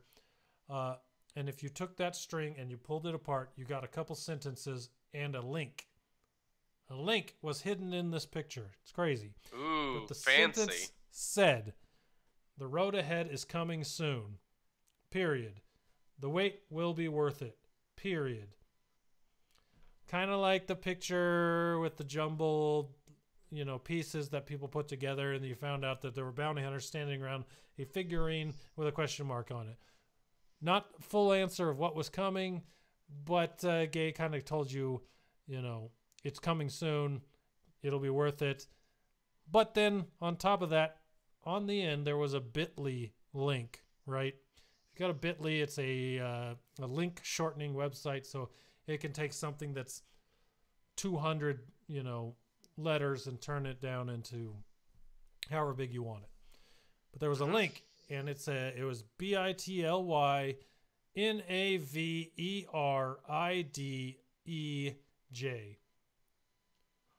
Basically, technically it was IDEI. Which is fine, but people figured it out because the link Yes. didn't work with an I. But if you put a J there, which Yes. was the actual one, maybe there's a code. The code couldn't allow for a J. I don't know. But basically, what it was the way the thing breaks down. It's like a 5x5, which it's just the patterns of the way all the letters come out. It comes out into a 5x5, and that allows for only 25 characters. So one character gets left out, and it's the J. And the letter and was the J. Yeah. Super clever there. So if you look at NAVERIDEJ, doesn't really mean anything if you read it normally, but you turn it around, it literally says Jedi Revan. So the link was a bit.ly link with Jedi Revan backwards on it. You click on it, and this is the part I thought was the most clever. At some point in time, they posted something in the guild recruitment forum so that later on they could edit what was inside of it and put this video in there and no one would ever find it. Or at least they weren't looking for it, so they didn't find it. Because the bit.ly link was to a forum post that had a video in it of a teaser trailer, basically. So what was in the video? That's the most fun part. Ooh. Because you already have seen Jedi Revan now in the link there, but video comes on. Boom, black screen, words pop up. The words say, "A legend from the Old Republic has emerged." Words fade out. Suddenly, this weird, like, Old Republic type door, puzzle looking thing just kind of starts popping open in different ways, and it finally opens, and there's Revan standing there, his silhouette as he walks forward into the light. Very cool. Very awesome. But then it fades out again. More words. 4 words, actually. It says, Savior, Conqueror, Hero, Villain, ... So more words about Revan. But as that fades out, Hero stays, all the other words fade out. And then Hero fades out after those words are already gone. So kind of pointing out to the word Hero. Next thing, pops back to Revan, but this time you're seeing Revan from behind, and he's standing there, and this very large looking beast that I had no idea what it was until I found out from other people is standing there and starts roaring. The thing looks freaking massive. It looks just awesome. Huge. So anyways, this thing goes off. It's screaming at him. Video ends. Boom. Black screen. But not really. The black screen goes on for another 10 seconds. Why? More speculation, but we'll get to that. The video ended there. 27-second video ended at the 17-second mark. 10 seconds of black screen. Weird. But anyways, the 17 seconds of that video we got were enough to make speculation run wild for this thing, and the hype go through the roof, because you now have seen Revan, what he's going to look like in the game, and just how cool he actually looks. So, pretty sweet, I'd say. I agree. I mean, to have 3 hours of figuring out a puzzle, lead to a 17 seconds of video on something that no one saw coming, was pretty epic, I'd say. And here's the question. So, like you said, it's got a lot of black space at the end of the video. The music continues. Yep. Holy crap. Interesting. Zereb019 in the live chat put this. So, I hadn't actually... this is the first time I've noticed that. So, like you said, 17 seconds is actual screen stuff. And then you have 10 seconds of blackness. Wow. That is an what interesting if that theory. is 17:10? And do you know what date that is? That is when the RJT event ends, and that is the beginning of that blank spot in the calendar. Dude, if that is the hint for the date through the video with the black screen, that would be absolutely crazy. That's pretty good. That's really good. That's a good theory. Wow. Zuriab. I like that. Interesting. Because my mind immediately went to that 10 seconds of the video was stuff that they were going to show and decided not to show that until the Road Ahead post, and they just kind of made it black with the music playing. But that also makes a lot of sense. So interesting. Yeah. If that ends up being correct, yeah, we're gonna call you on for every speculation podcast we do. Special guest Zuriab is gonna come help us out this week. Yeah, I'm mind blown at the moment. That is crazy. For sure. Because I was looking at I had the video up and I was kind of watching it because they didn't leave a blank screen for no reason. That there is a reason that is there, and that is one thing that makes sense. We're obviously in the 10th month, the 17th, the way it lines up with the calendar, the video.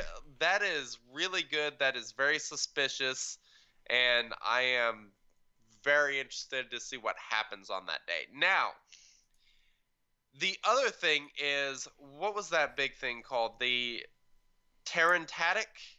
I don't. I'm probably not pronouncing that correctly. All right. What did you notice that it felt like the video was a little bit more focused on that thing than it was Revan? Oh yeah, for sure. That thing was definitely, in my opinion, the focal point of that part of the video. Yes. So I am going through the video right now. 7 seconds, you see Revan for 1 second.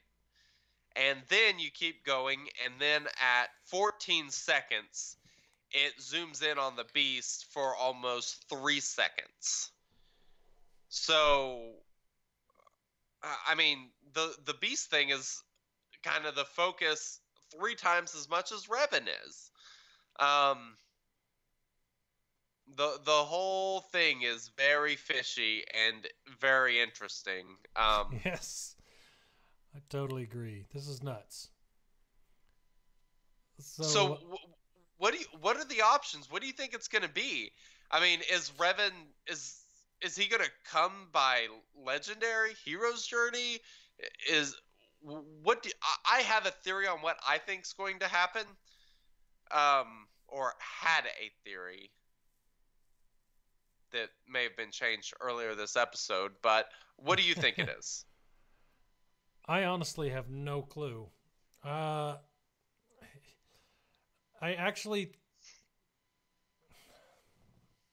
have a lot of theories, okay? First off, I think it's more likely that it would be a legendary. And then I think it's interesting that we all keep talking about dark side of versions of this hero's journey. Mm-hmm. And we've always called it a villain's fall. Yep.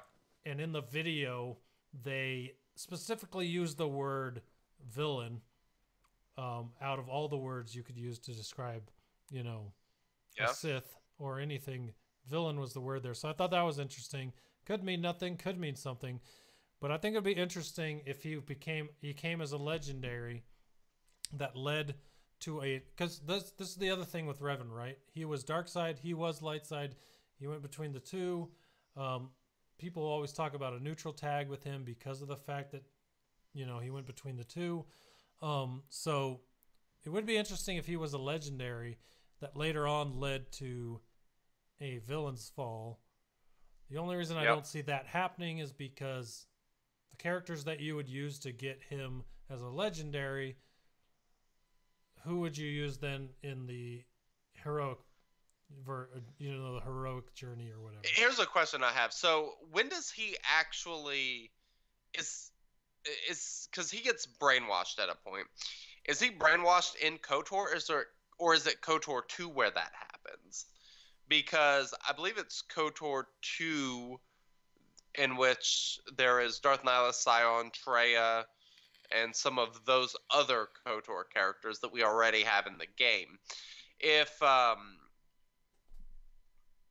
okay, Chicken Bottom says it was pre-KOTOR, so interesting. I don't know, man. Because if it was KOTOR 2, then I could see, the Sith that we have from KOTOR 2 being part of it. But since it's not, I don't see who would fit for a villain's fall for Revan to get the dark side version of the light side you have. So and here's another problem with like a hero's journey type thing. They emphasize the word hero, which it kind of seems like they're pointing towards hero's journey type thing. But hero's journey there's only 2 of them. They are 2 of the biggest characters in Star Wars, and they require another legendary character. Are they going to do a character that's that type that doesn't require a legendary character? I would be absolutely shocked. I think that they probably want to keep with the way that they've been doing it on that. Just an assumption. Could it be a legendary event? Yes. Thrawn is the only other legendary event that is super limited on the number of characters that you can use to do it. It's Phoenix. It is 6 specific characters. You need 5 of them. This would be the first legendary character that requires 5 specific characters, like Hero's Journey events do. Because Hero's Journey events, they don't give you any leeway. You have to have those specific 5 characters. See, because when I saw the hero thing stay on the screen, my first thought wasn't Hero's Journey, but the fact it was to say this, because it said hero and villain, right? I thought it stayed there just to show that the version that we're getting is the light side version. And I agree with you. I think that is the reason, because I don't think there's a way he could be Hero's Journey because of everything I just said.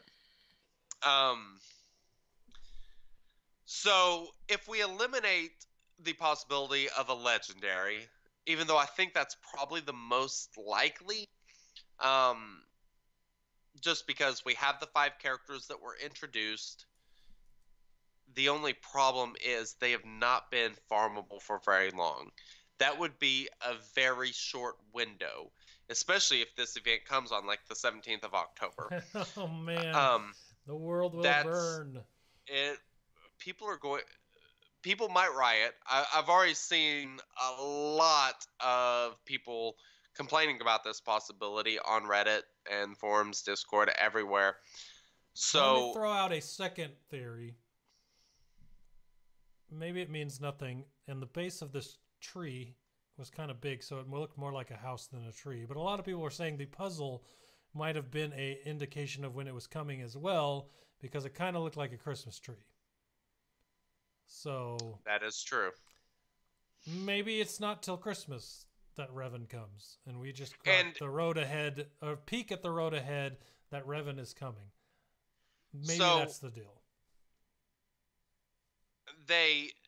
That's the other thing. If you look at RJT last year, she came at the beginning of December, right around Christmas time. BB-8, I believe, came in October. Yeah, somewhere in there.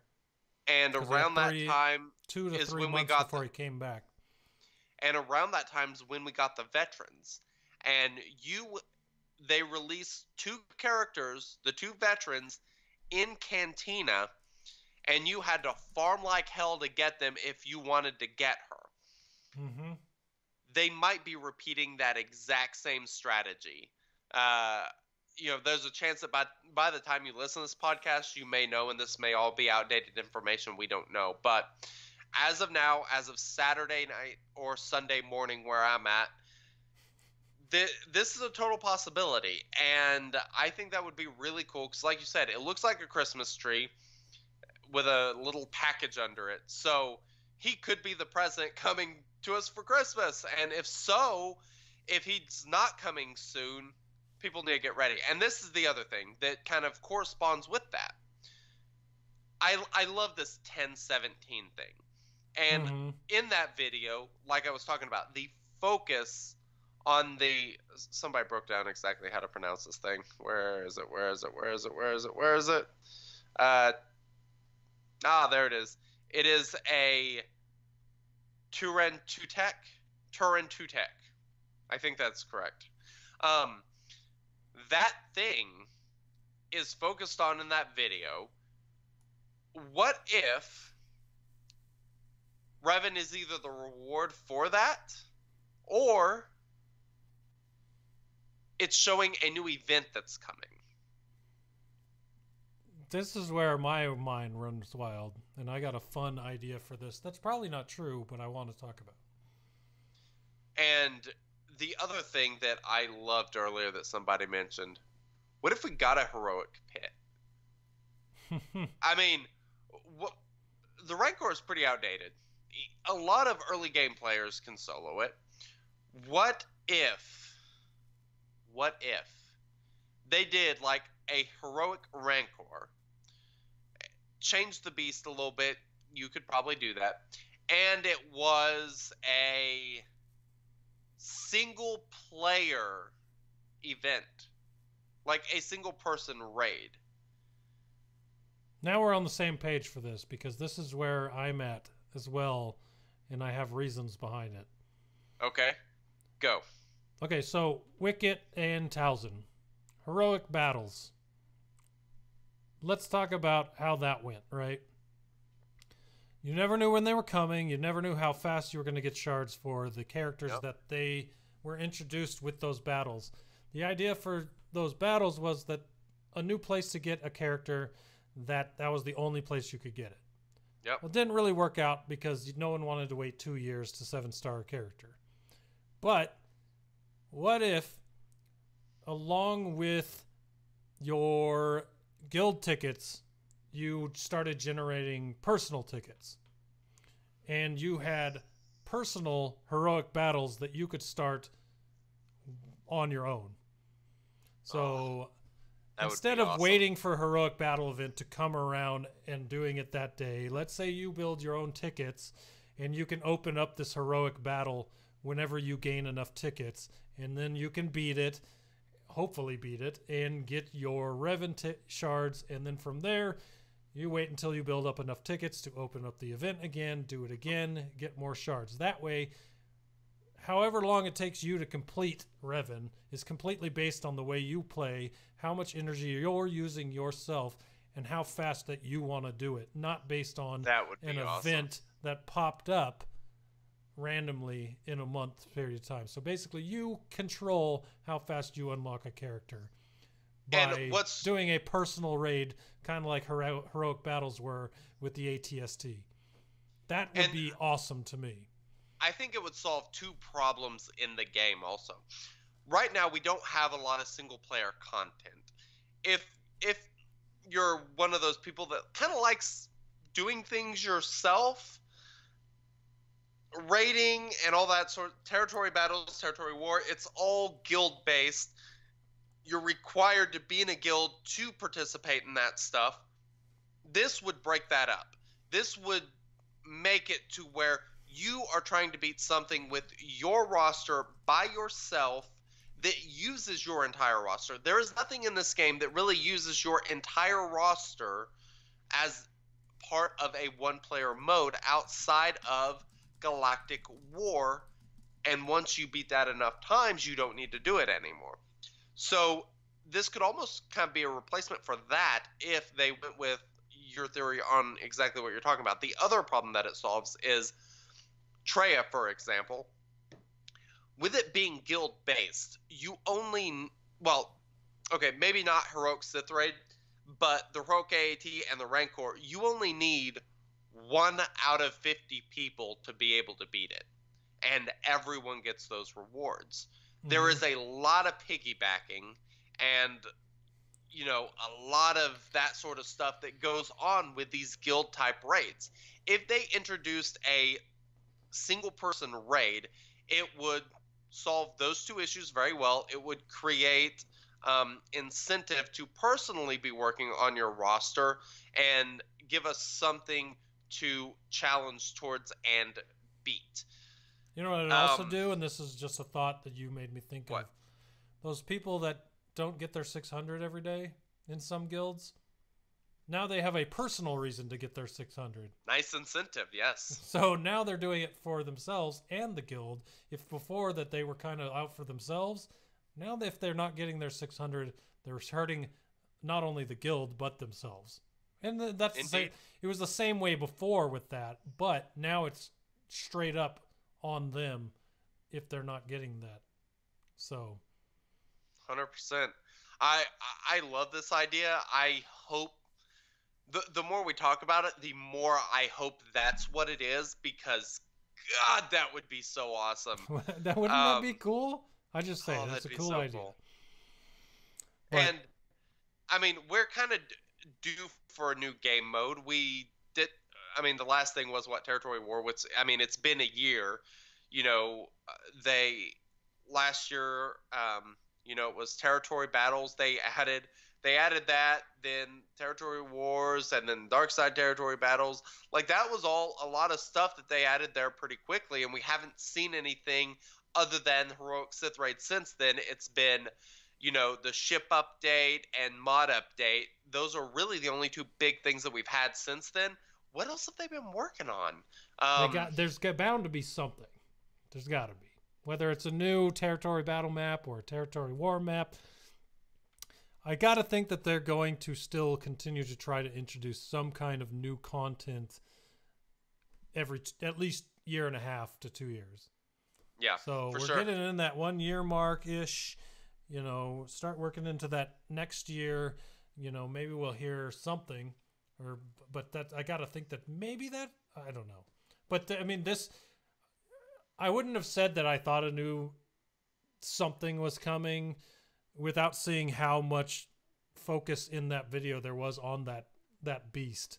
So yes. I got to think that beast plays some role in this, whether it's something you fight in a legendary event or a heroic event, a journey event. You know, that thing is going to be involved with this announcement somehow. Here's something else. This could be a hint. Is the dynamics of that video shows this huge, large beast against this one individual character. It is a one-on-one match in the video. And, you know, it's Revan going solo against this thing. And, you know, that could be a little bit of a hint that it is a solo type thing that might be coming. Man, fingers crossed. I'm excited about this possibility now. Dang it. Fun fact. Okay. Teruntuntak, however you say it. I know. I'm sorry. I tried. That thing is, by measure, according to Wikipedia, only 0.5 meters taller than Wampa is normally. So the screen angle on this thing makes it look like a Rancor size, but it's more of a Wampa-sized creature. Probably wider shoulders, bigger, you know, bigger presence, but it's literally a Wampa-sized thing. So you got this really big thing, but it kind of makes sense that one guy could fight it. It would still be hard, but I mean, one-on-one there still makes sense. So kind of interesting. Now that you mentioned the size, something else popped into my head. Been a while since they added a character to the guild event store. True. These are all options that were thrown out there in our poll. And another one we haven't even really talked about is it could just be a new raid altogether. And I think that the turnaround from the Sith raid would be way too fast for that. That's the only reason I don't see that as the thing. They've usually had at least a year between raids, and this would be much less than a year. So I don't see that, but I would still be cool with that. You know. Here's the other thing. It could also not be anything. It could just be a legendary event that requires the 5 KOTOR characters, and that's it. So, who knows? We'll see. Like they said, Road Ahead is coming soon, and the wait will be worth it. So, hopefully... hopefully soon means this week. That way we can dig into it and talk about it next week. That would be absolutely if they awesome. Post that road ahead this week. I will be stoked. We might be doing an early podcast if they post it early or something. I don't know. Or another Saturday, because I literally think that it's probably gonna, if it were to drop, I bet they drop it 1 week after the teaser, which would be Friday again. So we could do it Friday or Saturday, but oh man. We'll see what happens. We'll see. We shall see. Cool. Well, you ready to dig into our next and final thing? I am always ready for Kahoot trivia. I'm going to go out on a limb and say that this is probably CG Crumb's favorite part of the show. It might be. Shout out. Let's see if I can beat his score. Actually, I think we got a few more questions.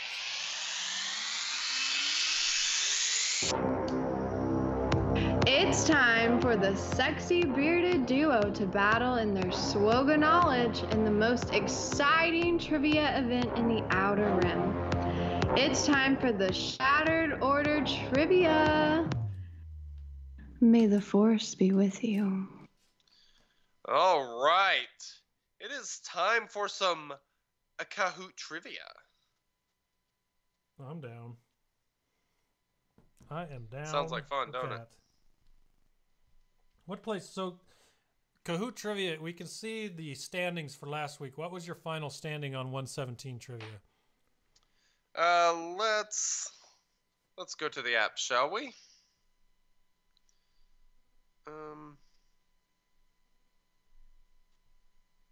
I'm apparently not signed into Kahoot. Well, what have you been doing?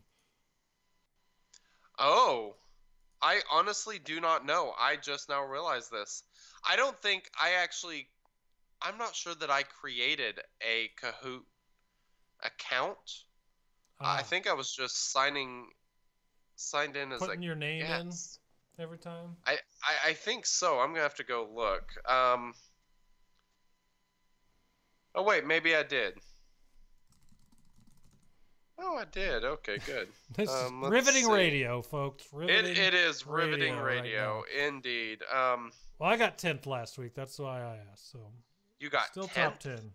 Yeah, Tarek Thorne, Damo, and Joker 41. Those were the top 3 last week. So congrats to those guys. Good grief, that is impressive. For sure.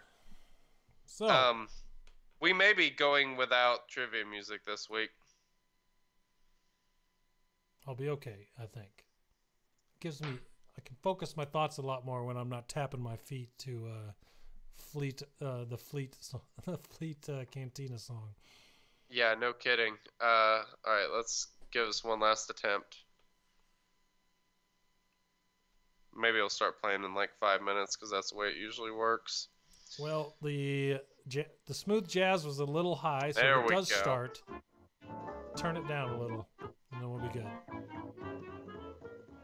All right, there we go. All right, so this week it is Breach versus Target Lock. So ship topic, obviously something that I will be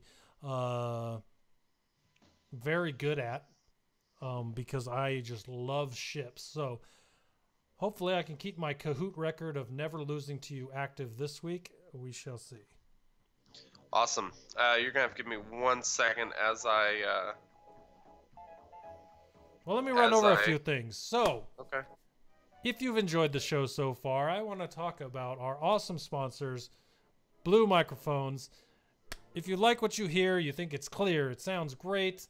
You know, if you've listened to the show for a long time, you know that once we started working with Blue, there was immediately an upgrade in our sound quality because they have been so gracious to give us some really awesome microphones, mic stands, headphones, all the type of stuff we need to make the audio on this show the best that it can be. But the thing about that is, it's not just for, you know, long-time podcasts like ours that you can get this stuff. Anyone out there that wants to start a podcast, start streaming, start even just listening to music on their phone in really good headphones, all those types of things, it's available to everyone. If you go to bluedesigns.com, you can get a Spark XL microphone. You can get the Compass mic stand. You can get these satellite headphones. They have tons of different types of headphones you can get. There's just a lot of good stuff on there, a lot of high quality products. And if you want it, you can get 20% off. So if you go to bluedesigns.com, see something you like, put in SOPOD when you check out and you'll get 20% off. So thanks to Blue Designs. Those guys are awesome. They really, really put out awesome stuff. And we'll see what happens going forward because they have a lot of really cool stuff going on right now. So we'll continue to keep you up to date on what's going on there and see what's going on. And we talked about earlier, we like iTunes reviews. They really help us to rein in what the podcast does as well. If you don't have iTunes, you listen on Android and all those things, you can also go and send us an email, theshatteredorder@gmail.com. If you want to send any type of feedback, you want to ask a question, you want us to talk about something, go ahead and do that because we are always looking for listener interactions that help us to continue to make the show what you guys want to hear and what makes it better. For example, Kahoot Trivia was born from a iTunes review that said, hey, if you're doing trivia, have you ever thought about using Kahoot so that everyone that listens along can play along? Well, that's where this came from. So if you have ideas, let us know. We're very open to them, and we would love to implement some of those things. So. Indeed. Did I give you enough time, sir? No. No, you did not. So something else we need to do soon is have a special Q&A episode because we have not done one of those in quite a while. I think that would be a lot of fun. Absolutely. It's been a while. Well, all right. Episode 117. I got 17th place.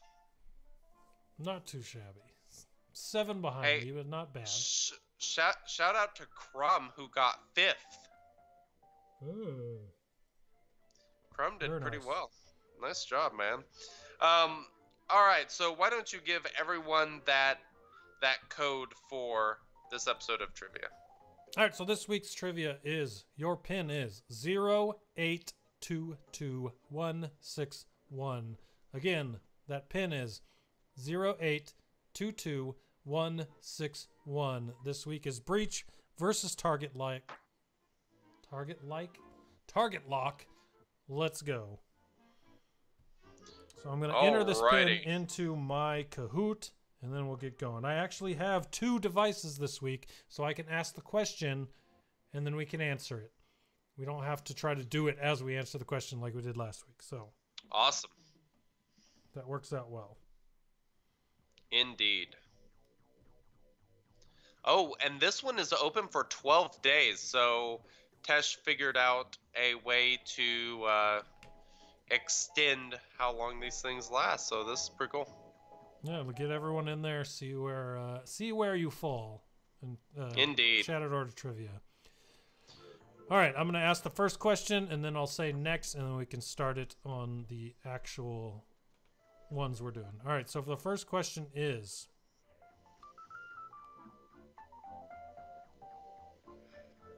here we go. Question 1. Which debuffs, whether previously or presently inflicted, can cause an ally to taunt? And go.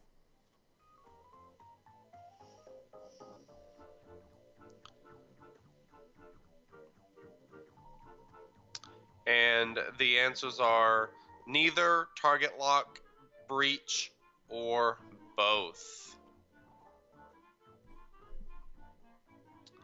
Woo! What did you go with? I went with both. I went with both as well. I figured the breach is the one for obviously Houndstooth, and target lock for Biggs. That is correct. There might be someone else with target lock. I'm not sure. I don't think so, but who knows? All right, so Question 2.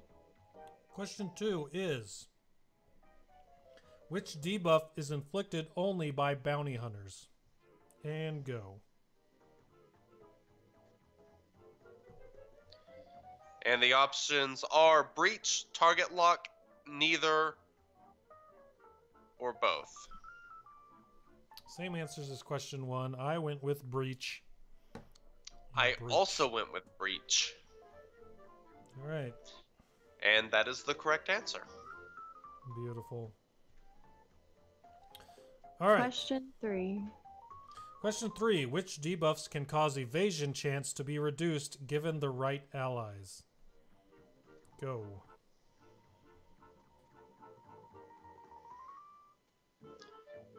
Oof.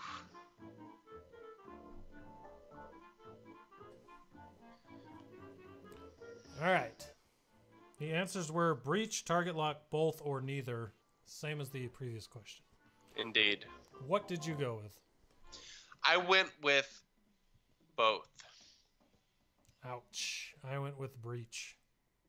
I knew breach did, and I was thinking there was some ability where target lock did that on a reinforcement, but apparently not. So crap. All right. Moving into the second set of 3 questions.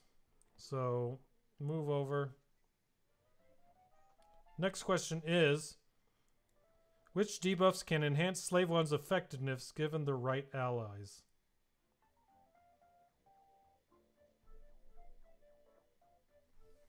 The answers are target lock, breach, neither, and both. And what did you select? I selected both. I selected both as well. And that is the correct answer. Correct answer.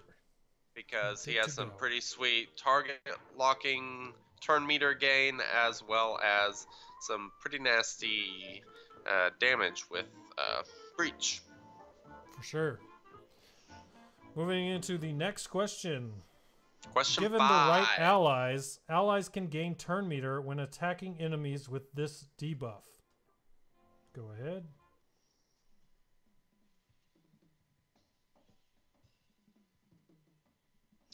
And the options are, of course, target lock, neither, both, or breach.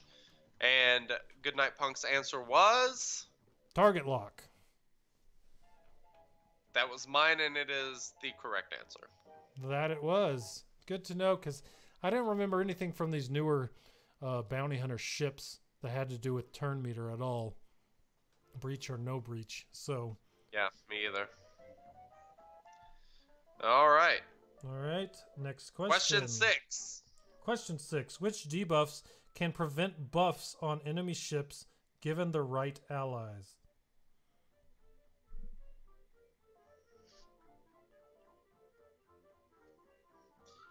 And same options, breach, neither, target lock, or both.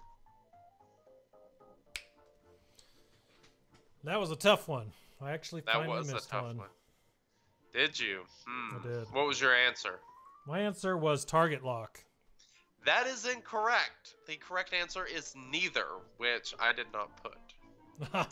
You had me going there for a second. I thought you got it right though. I also put target lock. I thought there was a ship that did that, obviously, or else I wouldn't have put it. That's kind of redundant. I think I was thinking of IG-88's Zeta ability, which obviously is not a ship thing, but this question made me think of that ability. But now that I think about it, Let's be clear. It did not say ship target lock. So if that's true, we could argue, but that's beside the point. Yes, there you go. All right. Next question. Question 6? Question 7. 7. All right, question 7 is, which debuff are inflicted as part of some ship's reinforcement ability? Neither, both, breach, or target lock are the possible options. Yet again, I think at this point you probably know what the possible options are, so I'll only read them if it's different. Goodnight Punk, what is your answer? I put target lock. Whew! I put both, and both is the correct answer. Yeah, who does breach on reinforcement? Xanadu? I believe so. Must be Xanadu. I didn't think anyone did on reinforcement. That's okay. I've missed 2 in a row. That hurts me. I was on a real good streak there for a second. Keyword. Yeah. All right. Question 8. Question 8. If the target enemy has this debuff, it can cause certain ships to hit more than normal.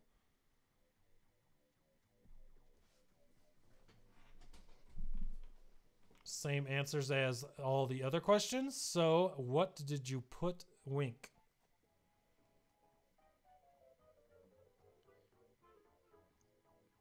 I'm not sure what more than normal means. Does it mean more often, or does it mean for more damage?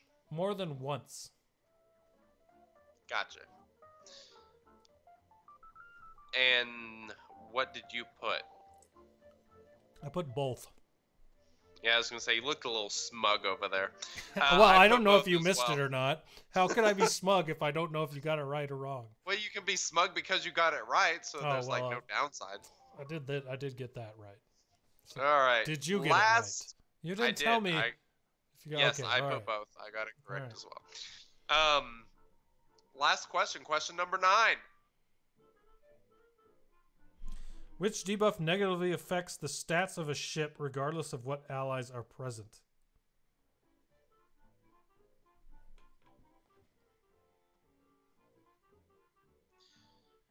Same possible options. And the answer is both, isn't it? The answer is breach. Breach. What'd you put? What did I put? I put target lock. Oh, you look sad over there, so I thought you put both, which is why that's. Well, it's why I confusing said to me that. because... I put breach. I put the correct answer. But how does... Breach does not negatively affect the ship regardless of what allies are present, because what allies are present literally dictates what is negatively affected. Breach, the description of breach has negative status effects. Target lock does not.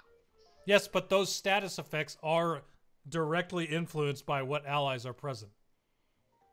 No. Correct or incorrect? Yes, it is, because you put 2 bounty hunters in there, you add more debuffs because they're breached. There can be more debuffs, but it is negatively affecting them no matter what ship is out there. Okay. Sorry, buddy. It's fine. I still think I beat you, so I'm okay with that. What was your final score? My final score was 68-78. It would appear your final score was 51-40.